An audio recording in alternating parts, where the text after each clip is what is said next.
Assalamualaikum warahmatullahi wabarakatuh.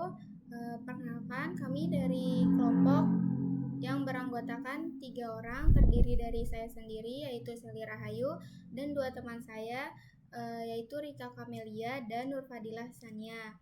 Pada kesempatan kali ini, kami akan mempresentasikan hasil proyek kami, yaitu prediksi penyakit jantung menggunakan support vector matching atau SVM. Berikut nama anggota kelompok kami. Lalu ada latar belakang dari proyek yang kami ambil. Penyakit jantung merupakan salah satu penyebab kematian tertinggi di dunia.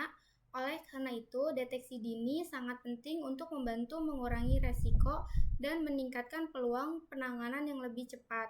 Seiring perkembangan teknologi, machine learning dapat dimanfaatkan untuk membantu proses prediksi penyakit berdasarkan data medis pasien. Pada penelitian ini, algoritma yang digunakan adalah support vector matching atau SVM untuk memprediksi kemungkinan seseorang menderita penyakit jantung. Lalu ada tujuan penelitian proyek kami, yaitu untuk menganalisis dataset Heart Disease Claveled untuk memahami data pasien yang digunakan dalam prediksi penyakit jantung. Kemudian membangun model klasifikasi menggunakan algoritma support vector matching atau SVM sebagai metode prediksi. Lalu kemudian untuk memprediksi apakah seseorang memiliki penyakit jantung atau tidak berdasarkan data medis yang tersedia. Kemudian untuk mengetahui performa model SPM melalui hasil akurasi dan evaluasi model. Lalu yang terakhir ada untuk membantu proses deteksi dini penyakit jantung dengan memanfaatkan teknologi machine learning. Lalu ada dataset yang digunakan dalam penelitian ini adalah Heart Disease Claveled yang berasal dari UCI atau Machine Learning Repository yang diperoleh melalui Kaggle. Dataset ini berisi data medis pasien yang digunakan untuk menganalisis kemungkinan seseorang menderita penyakit jantung. Nah, informasi dari dataset tersebut yaitu ada jumlah data sebanyak 297 pasien, memiliki 14 fitur atau atribut, berisi informasi medis seperti usia, tekanan darah, kolesterol, detak jantung, dan lainnya. Kemudian ada target data digunakan untuk menunjukkan apakah pasien memiliki penyakit jantung atau tidak. Lalu di sini ada fitur data yang digunakan dalam dataset kali ini, yaitu ada AG, yaitu usia pasien, SEK yaitu jenis kelamin, CV yaitu tipe nyeri dada, KUL ada kadar kolesterol, TALAC yaitu detak jantung maksimum, EXANG yaitu angina akibat olahraga, dan ada condition yaitu target klasifikasi. Untuk presentasi selanjutnya akan dilanjutkan oleh teman saya yaitu Rika Kamelia. Baik, perkenalkan nama saya Rika Kamelia. Saya akan melanjutkan menjelaskan di bagian preprocessing data. Tahapan preprocessing yang dilakukan meliputi pertama memisahkan data menjadi fitur X dan target Y, lalu membagi dataset menjadi 80% data training dan 20% data testing. Selanjutnya melakukan normalisasi data menggunakan standar scalar. Tujuan dari normalisasi ini yaitu agar seluruh fitur memiliki skala yang sama sehingga model SPM dapat bekerja lebih optimal. Selanjutnya mengenai model super vector machine ini merupakan model yang kami gunakan. Lalu untuk kernelnya menggunakan linear kernel. Selanjutnya untuk fungsi SPM sendiri yaitu mencari garis pemisah yang terbaik antara pasien yang memiliki penyakit jantung dan yang tidak memiliki penyakit jantung.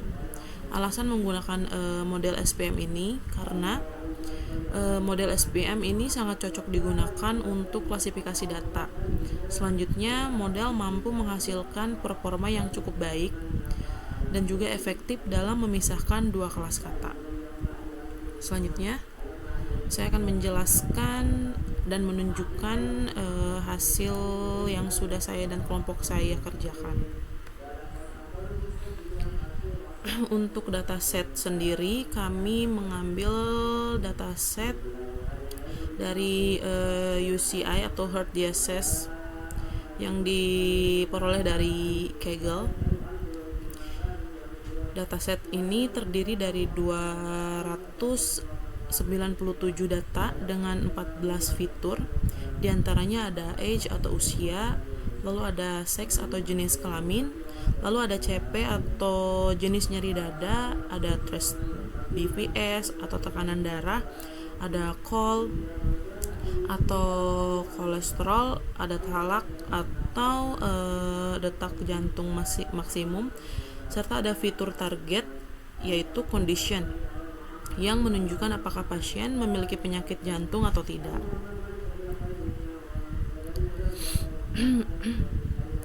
Selanjutnya ini merupakan tahap check missing value. Hasilnya menunjukkan bahwa tidak terdapat data yang kosong pada seluruh kolom. Hal ini berarti dataset sudah bersih dan siap digunakan tanpa perlu proses penanganan missing value. Selanjutnya yaitu tahap preprocessing data. Pada tahap preprocessing, seperti yang sudah dijelaskan sebelumnya, data dibagi menjadi dua bagian, yaitu fitur X dan target Y. Data dibagi menjadi data training sebesar 80% dan data testing sebesar 20%. Setelah itu dilakukan normalisasi data menggunakan standar scalar agar semua fitur memiliki skala yang sama. Selanjutnya training model SPM. Model ini dilatih menggunakan data training untuk menemukan pola yang dapat memisahkan antara data pasien yang memiliki penyakit jantung dan yang tidak. Lalu untuk hasil evaluasi di sini bisa kita lihat model menghasilkan akurasi sebesar 0,75%. Untuk kelas yang tidak sakit, precision-nya sebesar 0,79 dan recall-nya sebesar 0,72. Lalu untuk kelas yang sakit, precision-nya sebesar 0,71 dan recall-nya sebesar 0,79. Lalu untuk nilai F1 score-nya pada kedua kelas yaitu 0,75 yang menunjukkan bahwa model memiliki performa yang cukup seimbang. Selanjutnya untuk hasil analisisnya akan dijelaskan oleh teman saya selanjutnya.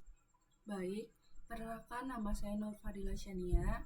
Seperti yang rekan saya sudah jelaskan sebelumnya bahwa hasil evaluasi model dari kelas yang tidak memiliki penyakit jantung yaitu precision 0,79, recall 0,72, F1 score 0,75.